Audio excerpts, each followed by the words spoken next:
ചില ഒരു മെസ്സേജുകളിലൊക്കെ വളരെ പെട്ടെന്ന് ചില ക്യാരക്ടറുകൾക്ക് ആളില്ലാതെ വരുമ്പോഴേക്കും ചിലപ്പോൾ ഞാനൊരു ഒരു ഗുഡ് മോർണിംഗ് ഗുഡ് നൈറ്റ് ഒന്നും അയക്കാറില്ലെങ്കിലും സിനിമ ചെയ്യണമെന്ന് പറഞ്ഞു കഴിഞ്ഞാൽ ഓൾ ദി ബെസ്റ്റ് പറഞ്ഞിട്ട് അല്ലെങ്കിൽ ബെസ്റ്റ് ഓഫ് ലക്കൊക്കെ പറഞ്ഞൊരു മെസ്സേജ് അയച്ചതിൻ്റെ പുറത്തൊക്കെ എനിക്ക് സിനിമ കിട്ടിയിട്ടുണ്ട്. കിഷ്കിന്ദ കണ്ട് എനിക്ക് അങ്ങനെ വന്നതാണ്. ആ പടത്തിൻ്റെ ഫസ്റ്റ് അനൗൺസ് ചെയ്യുന്നത് അതിന് മുന്നേയൊക്കെ ആയിരുന്നു, വളരെ നേരത്തെയാണ്. ആ സമയത്ത് ഞാൻ ദിൻജിത്തിനെയും ബാഹുലിനെയൊക്കെ പോയി കണ്ടിരുന്നതാണ്. അപ്പോൾ പറഞ്ഞു, ചേട്ടാ നമുക്കറിയാം ഒത്തിരി ഷോർട്ട് ഫിലിംസൊക്കെ കണ്ടിട്ടുള്ളതാണ്, പിന്നെ ഇത് പാക്ഡാണ്, നമുക്ക് വേറൊരു പടം നമുക്ക് നോക്കാമെന്ന് പറഞ്ഞതാണ്. പക്ഷേ ഈ സിനിമ തുടങ്ങുന്നതിന് ഒരു 10 ദിവസം മുന്നേ ഒരു ഓൺലൈനിൽ ന്യൂസ് വന്നു, ഇങ്ങനെ ഇന്ന ഡേറ്റിൽ തുടങ്ങുകയാണെന്നുള്ളത്.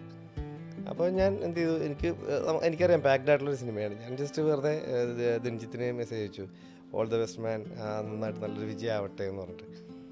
അടുത്ത ഒരു 10 മിനിറ്റ് എനിക്ക് ദിൻജിത്തിൻ്റെ കോൾ വരികയാണ്. കാര്യം ആ മൊമെൻറ്റിൽ ഞാൻ ചെയ്ത ആ ക്യാരക്ടറിൻ്റെ ചെയ്യായിരുന്ന ആൾ വേറൊരു പടത്തിൻ്റെ തിരക്ക് കാരണം ഇങ്ങനെ പോയിട്ട് നീ ആരെ വയ്ക്കും എന്നുള്ളതിരിക്കുമ്പോഴാണ് എൻ്റെ ഈ ഒരു മെസ്സേജ് അവിടെ ചെല്ലുന്നത്.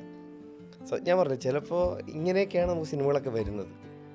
അതൊരു അങ്ങനെ അതുകൊണ്ട് തന്നെ ഈ ഒരു ഇന്ന ആളിൻ്റെ പടത്തിൽ ഞാൻ ചെയ്യൂ എന്നുള്ള വാശിയൊന്നും എനിക്ക് ഇല്ല.